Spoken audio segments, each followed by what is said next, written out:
이제 정기 인사가 또 이제 예정이 돼 있는 걸로 제가 알고 있는데 영장 청구되는 시점 조금 더 미뤄질 수 있다. 뭐 수사사령탑이 바뀌면 아무래도 조사가 더 늘어질 가능성이 있다고. 저는 그 한간에 얘기했던 10월 얘기론들이 나름 이게 결과론적으로 맞아 떨어지는.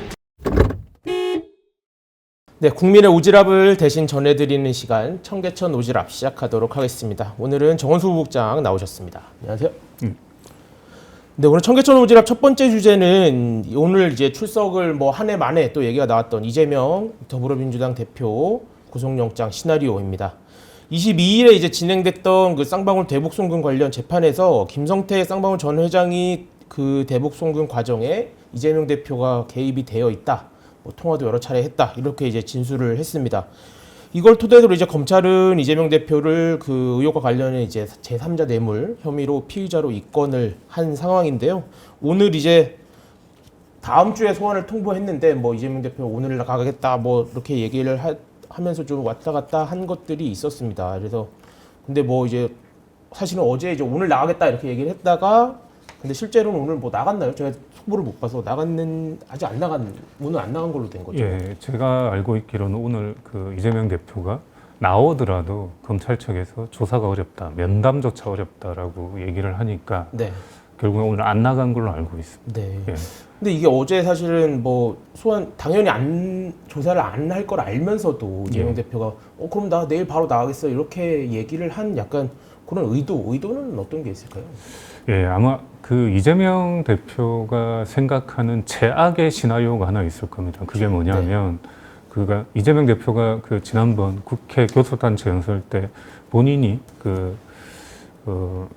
체포동의안 특권을 포기하겠다. 네. 체포동의 특권을 포기하겠다고 얘기를 했는데 네. 국회 본회의에서 의원들 다수가 영장심사 받으라고 동의를 해버리면 네. 그 상황에서 영장심사를 받게 되면 국회 동료 의원들로부터 일종의 그 판사 입장에서 동료 의원들이 동의를 해주는 거라고 생각할 수 있기 때문에 네. 그 상황을 최악으로 생각을 한다라는 얘기를 들었습니다. 네, 네. 그러니까 그걸 뭔가 피하고 싶은 것 같습니다. 그러니까 본회의 체포동의 표결 없는 영장심사를 원하는 것 같습니다.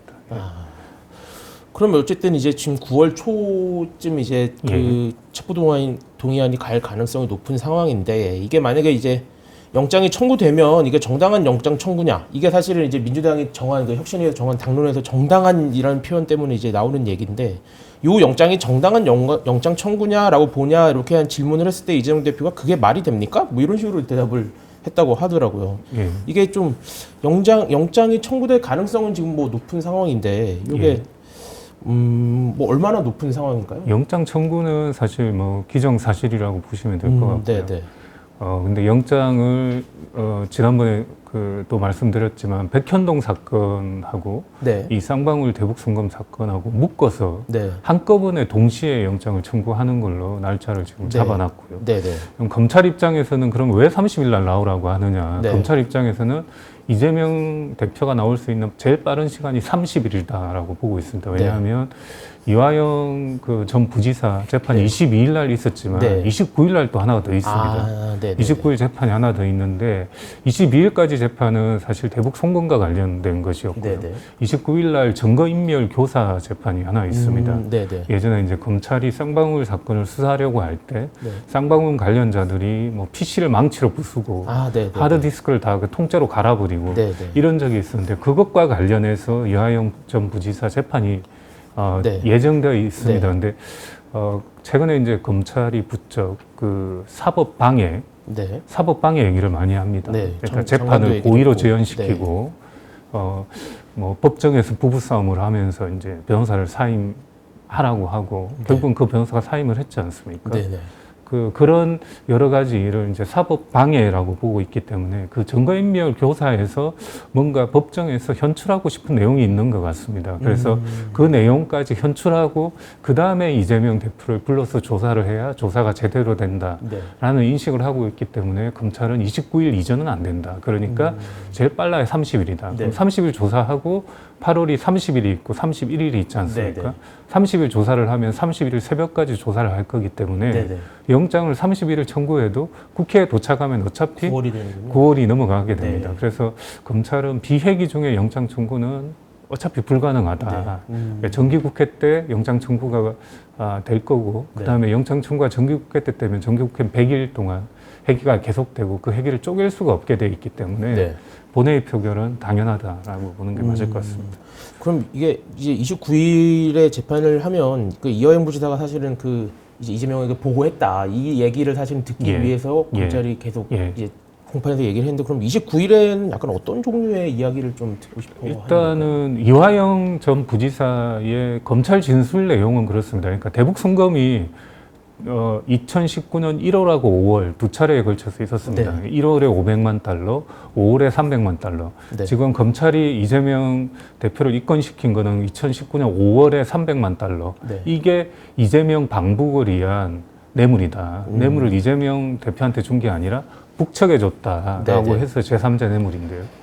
네, 지금 이화영 전 부지사의 검찰 조서 내용이 지금 어떻게 되어 있냐. 그게 법정에서 아직 인정은 안 했지만 네. 검찰 조서 내용은 2019년 8월하고 12월쯤에 이재명 대표한테 이화영 전 부지사가 대북 송금 쌍방울이 북측에 보냈다라는 네. 걸 보고했다라고 얘기하는 보고했다. 겁니다. 그러니까 네.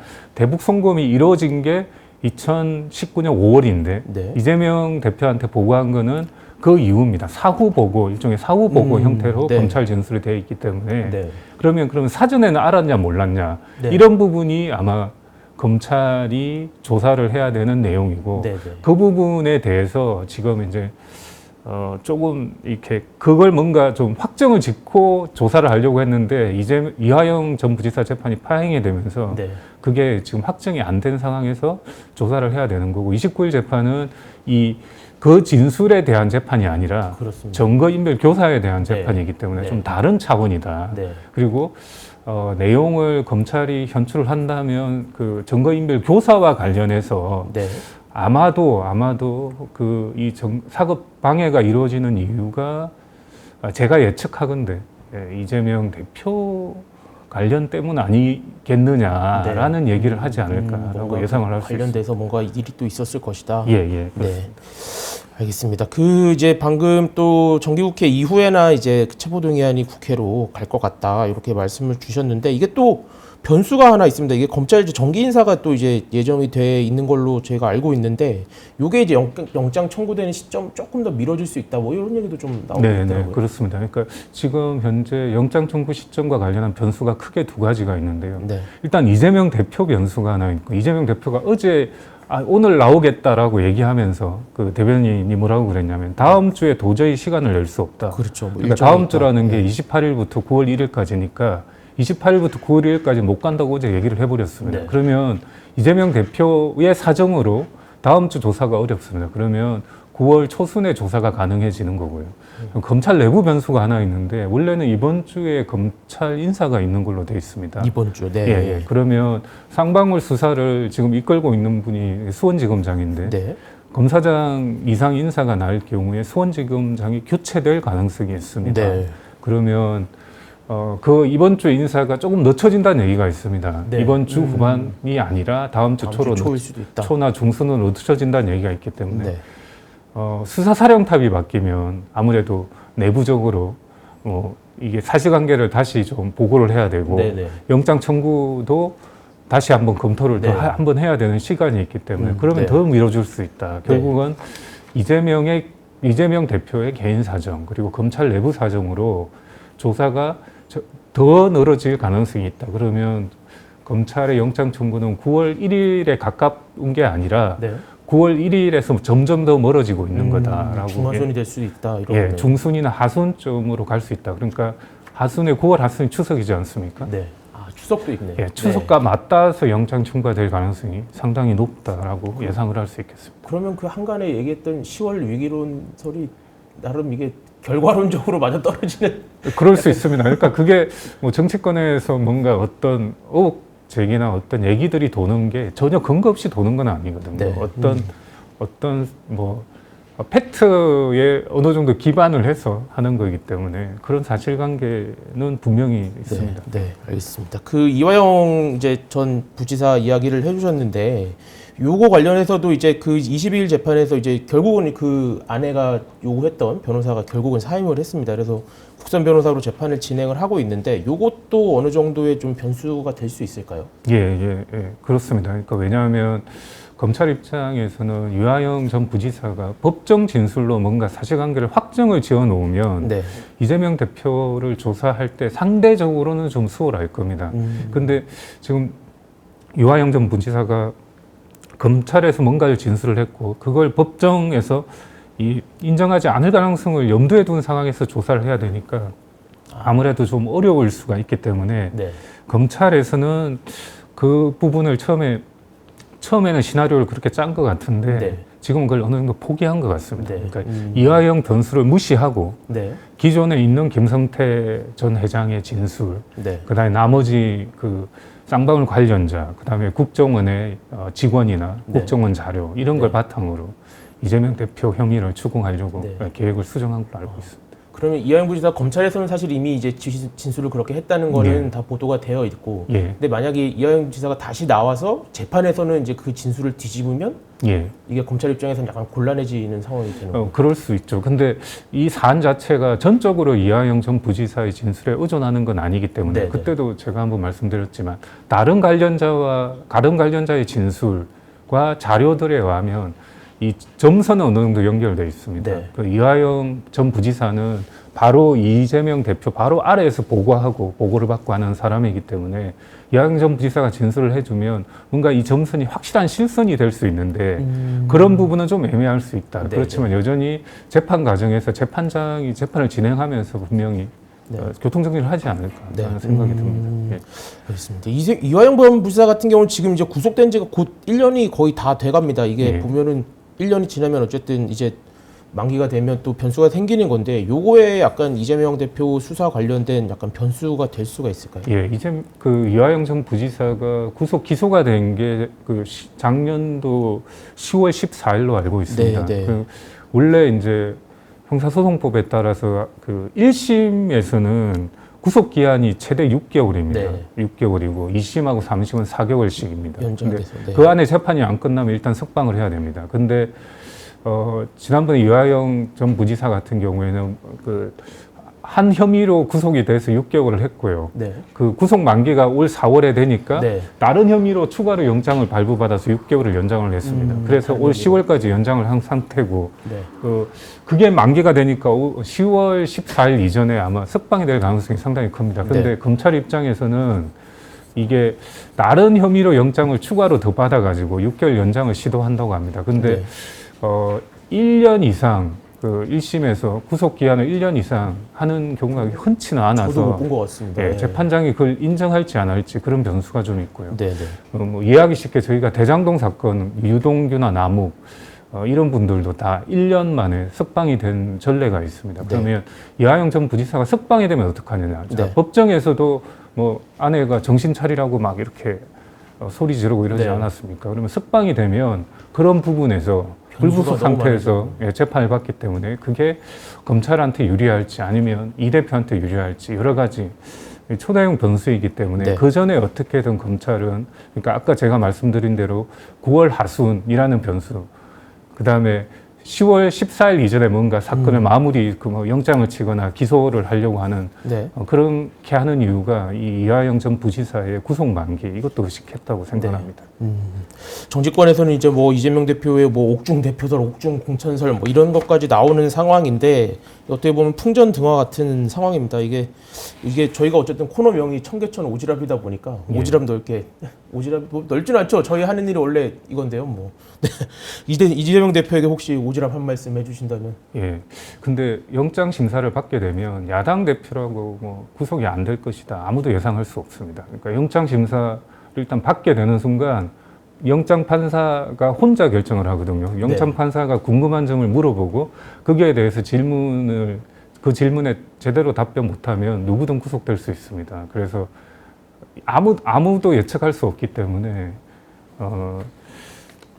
좀 이 상당히 좀 예측 불가능한 그런 상황이 올 수밖에 없다라고 생각이 됩니다. 알겠습니다. 이재명 대표 상황은 계속 지켜보도록 하고요. 10월 위기설이 진짜로 어떤 식으로 흘러가는지 살펴보시면 될 것 같습니다. 다음 주제로 저희 한번 넘어가 보도록 하겠습니다.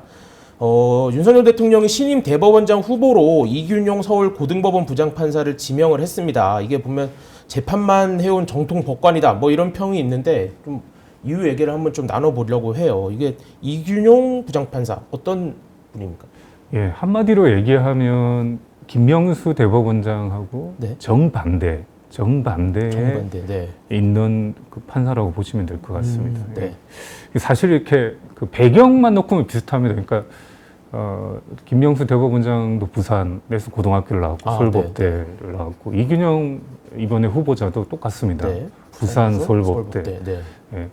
그리고 재판만 한 정통 법관이라고 그 대통령실에서 발표를 했는데 김명수 대법원장도 재판 본인은 30년 재판만 해는 판사라고 얘기를 했습니다. 네. 근데 실제로 스타일은 정반대입니다. 그러니까 제가 봤을 때 이제 김명수 대법원장 같은 경우는 좀 이 말하는 것 자체가 좀 추상적입니다. 뭐 이렇게 좋은 재판 뭐 이런 식으로 얘기를 많이 했는데 이 이균용 후보자 같은 경우는 되게 뭔가 구체적으로 얘기를 하는 경향이 있는 것 같습니다. 사법행정이나 재판 이런 거에 대해서. 그래서 실제로 좀 그러고 그다음에 또 김명수 대법원장은 조금 어떻게 보면 조금 우유부단한 면이 있었는데 이 이균용 후보자 같은 경우는 상당히 좀 가단성이 있는 걸로 그렇게 알려져 있습니다. 네. 이게 이제 어쨌든 윤석열 대통령도 법조인 출신이다 보니 이제 그 관계에도 좀 눈길이 가는데요. 이게 지난해 10월에 이제 국회 법사위 국감장에서 이게 나왔던 얘기인데 이른바 이제 친친친 발언 제가 갖다 붙였습니다. 친친친. 그 친구 이야기 한번 발언 한번 VCR 보고 오실까요? 네, 이균용 원장님. 예, 윤석열 대통령 아시죠? 예. 잘 아시죠? 제 친한 친구의 친한 친구입니다. 그럼 그게 잘 아는 겁니까? 뭐 그냥 아는 겁니까? 친한 겁니까? 제하고 연수원 동기생하고 아주 친한 분이기 때문에 뭐 저도 그래가 단둘이 만난 적은 없습니다. 친하다고 되어 있죠 지금. 뭐 친하다고 볼 수도 있습니다. 뭐 대통령하고 친한 게 뭐 흠이 아니고 자랑거리인데 흠입니까? 그렇게 생각하지는 않습니다. 좋아요. 아까 네, 친친친이 아니고 친친친친이었네요. 네. 이게 이제 어제 사실은 이제 하던 기자들 만나고도 이 비슷한 얘기를 또 하셨는데 이게 정확히 윤석열 대통령과 지금 이균용 후보자는 정확히 어떤 관계예요? 뭐 두 분 다 서울법대죠. 그러니까 윤 대통령이 서울법대 79학번, 이 후보자가 80학번입니다. 한 학번 차이네요. 예. 네. 그다음에 이제 이균용 후보자가 얘기한 친한 친구가 몇 학번이냐 79학번입니다. 친한 친구는 이제 서울대 법대가 서울 사범대 79학번이고. 그다음에 대통령은 법대 79학번이고. 그다음에 이제 그다음에 그 친한 친구와 이 후보자는 사법연수원 16기입니다. 16기 연수원 동기군요. 예, 연수원 동기입니다. 그다음에 그 친한 친구 그분이 예전에 강릉지원에 근무를 했었는데 윤 대통령은 강릉지청에 근무를 한 적이 있습니다. 그래서 아마 그때 자주 어울리고 술도 마시고 이렇게 한 것 같습니다. 대학교 때도 친했지만. 그래서 그분들이 이제 모임을 할 때 원래 이제 술자리 같은 거 하다 보면 후배도 부르고 뭐 친구도 부르고 이렇게 어울리지 않습니까? 그리고 같은 법대고 또 법조인이고 하니까 그렇게 해서 자리를 한 것 같고 이 후보자 말 중에 좀 약간 좀 강조하는 말이 따로 본 적은 없다고 했지 않습니까? 둘이 본 적은 없다. 둘이 볼 정도로 친한 관계는 아니다라는 얘기를 해서 그냥 아는 사이다. 이런 게 좀 그런 맥락이 아닌가라고 생각합니다.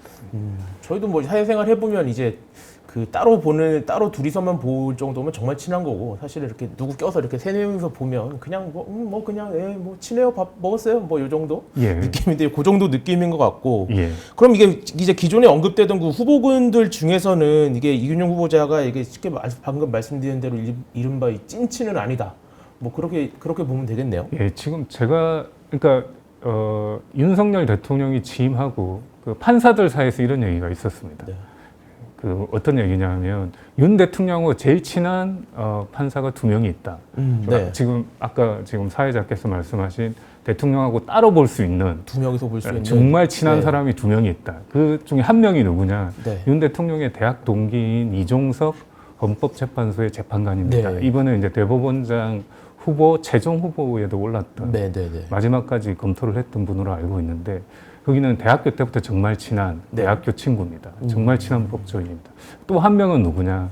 오석준 대법관입니다. 근데 네. 당시는 오석준 대법관이 아니었고 네. 제주 법원장이었는데 그때 그랬습니다. 그러니까 오석준 그때 법원장은 대법관이 되건 대법원장이 될 거고 이종석 재판관은 헌재에 계시니까 헌재소장이 될 가능성이 있다. 네. 그 두 분이 정말 대통령의 찐친이다. 네, 찐친이다. 예, 라고 했습니다. 네. 근데 이번에 이제 그 대법원장 후보를 고를 때 아무래도 이 강범위하게 이렇게 봤겠죠. 네. 그러니까 김영수 대법원장 윗기수부터 아랫기수까지 강범위하게 봤는데 네. 그 찐친 두 분도 이렇게 대상으로 후보군에, 놓고 네. 예, 검토를 했던 걸로 알고 있습니다. 근데 네. 그 찐친보다는 그러니까 대통령의 인식은 지금 사법부가 너무 망가졌다. 네. 그래서 이건 비상시국이다. 네. 이 비상시국 때 과단성 있게 네. 뿌리부터 근본적으로 사법부를 개혁할 책임자가 누구냐. 네. 이건 찐친보다는 네. 그 성격에 맞는 사람을 찾아야겠다라고 해서 이 네. 후보자를 선택한 걸로 그렇게 알고 있습니다. 이게 이균용 후보자 관련돼서 이제 어떤 관점을 갖고 있는지 뭐 약간 그런 거에 대한 보도들이 지금 계속 나오고 있는데 예전에 이제 김명수 대법원장 체제를 이제 계속 비판을 하는 목소리를 냈던 걸로 제가 많이 봤고 예. 이게 이제 이른바 이제 김명수 대법원장 있을 때 이제 사법 민주화 뭐 예. 워라밸 뭐 약간 예. 그런 것들 많이 좀 달라질 걸로 예상이 되는데 좀 구체적으로 어떤 변화가 좀 있을 거라고 예. 예상하시는지? 만약에 그러니까 국회 인준 투표를 통과하면 대법원장이 될 거고 대법원장의 역할은 크게 두 가지입니다. 제일 네. 중요한 거 하나는 대법원 전원합의체 재판, 네. 대법관하고 대법원장이 참석하는 전원합의체 재판의 재판장 역할을 합니다. 네. 또 하나는 사법행정의 최고 책임자가 대법원장입니다. 네. 그래서 뭐 사법행정이라고 하는 거는 법관에 대한 인사, 사법정책 이런 네. 걸 대법원장이 결정을 하는 건데 네. 그 두 가지 면에서 김명수 대법원장은 사실은 거의 아무것도 안 한 거나 마찬가지였습니다. 예. 네. 왜냐하면 재판에도 김명수 대법원장의 색채가 묻어나는 재판이 뭐가 있었나, 전압에서 사회적으로 파장이 큰 재판이 뭐가 있었나 생각이 잘 안 납니다. 예. 네. 그래서 그런 부분에 대해서 상당히 관여를 안 하려고 했고요. 사법행정에 있어서도 이렇게 보수로 사법행정을 그러니까 그 양승태 전임 대법원장이 좀 관여를 많이 했기 때문에 문제가 생겼다. 네. 나는 관여하지 않겠다. 약간 이런 철저한 자세를 유지했기 때문에 실제로 이렇게 판사 개인한테 맡겨놓은 게 많습니다. 그게 문제가 생긴 게 재판 지연, 네. 그다음에 정치색이 강한 판사의 튀는 판결 네. 이런 걸 약간 사실상 방치했다는 비판을 받았기 때문에 네. 지금 이 후보자는 만약에 대법원장이 되면 사법행정이라는 측면에서는 재판 지연 문제에 대해서 적극적으로 개입할 의지를 보이는 것 같습니다. 사법행정 그리고 관련. 네. 튀는 판사에 대해서도 뭔가 조치를 할 그런 계획이 있는 걸로 알고 있고 전반적으로 이렇게 워라밸, 네. 김명수 대법원 체제에서 좀 강해진 워라밸, 판사들 사이의 워라밸 이게 좀 묵과할 수 없다. 그래서 뭔가 판사들 사이에 뭔가 경쟁을 하고 재판 잘하고 일 잘하는 판사들을 뭔가 우대하고 네.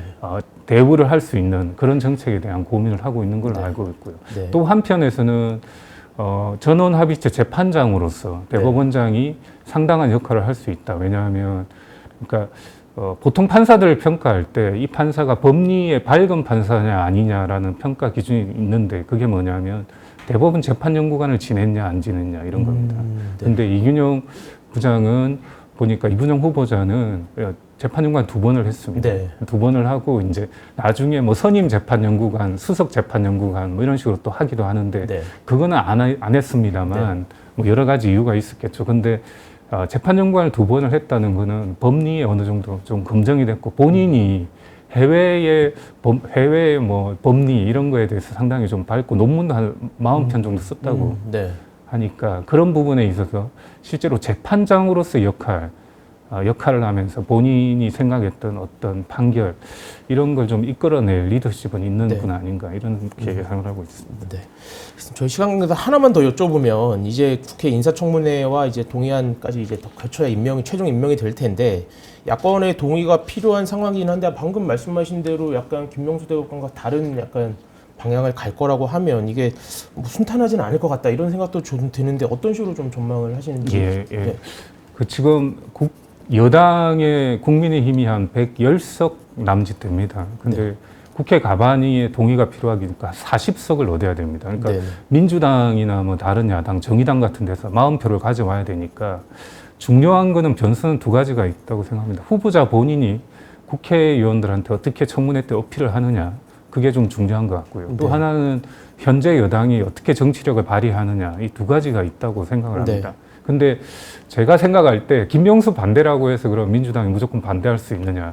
민주당이 김명수 대법원장을 그렇게 도와준 것도 없다고 생각하기 때문에 사실 전 개인적으로는 약간 버림받던 거 아니냐 이런 생각까지 들기 네. 때문에 그게 변수라기보다는 하여튼 이 후보자가 야당을 상대로 나는 그러니까 이 보수 편향이 아니라 어느 정도 이렇게 이런 판결도 했고 네. 이런 행정에 대한 소신도 있다고 잘 설명을 하면 네. 좀 야당 의원의 동의를 받아낼 수 있지 않을까라는 생각이 들고요. 야당 입장에서도 명분 없이 이 사법부 수장을 부결을 시키면 그 폭풍이 만만치 않기 때문에 그리고 아까도 말씀드렸지만 대통령 입장에서는 찐친을 배제하고 덜 친한 친구를 후보자로 지명했지 않습니까? 네네. 그런데 만약에 부결될 경우에 정말 찐친이 후보자가 될 가능성을 배제할 수 없다. 네. 그리고 2번 연속 부결시키기는 야당 입장에서도 더더욱 부담이고 네. 그다음에 그렇게 되면 총선하고 맞닿아 있습니다. 그런 여러 가지 변수를 생각해야 되기 때문에 네. 그런 게 청문회의 변수가 될 거고 네. 제일 중요한 거는 아까도 말씀드렸다시피 후보자가 네. 청문회에서 어떤 식으로 의원들한테 어필하느냐 그거라고 생각합니다. 네. 알겠습니다. 오늘 말씀 여기까지 들어보도록 하겠고요. 저희 이균용 후보자에 대해서 누가 묻거든 저희 영상을 공유를 해주시면 되겠습니다. 네, 오늘 저 개인적으로도 되게 너무 재밌는 얘기 많이 들었고요. 청계천 오지랖 여기서 마치도록 하겠습니다. 3부는 이웅혁 교수님과 함께 푸트를 진행하니까요. 계속 같이 해주시길 부탁드립니다. 오늘 여기까지 하겠습니다. 감사합니다.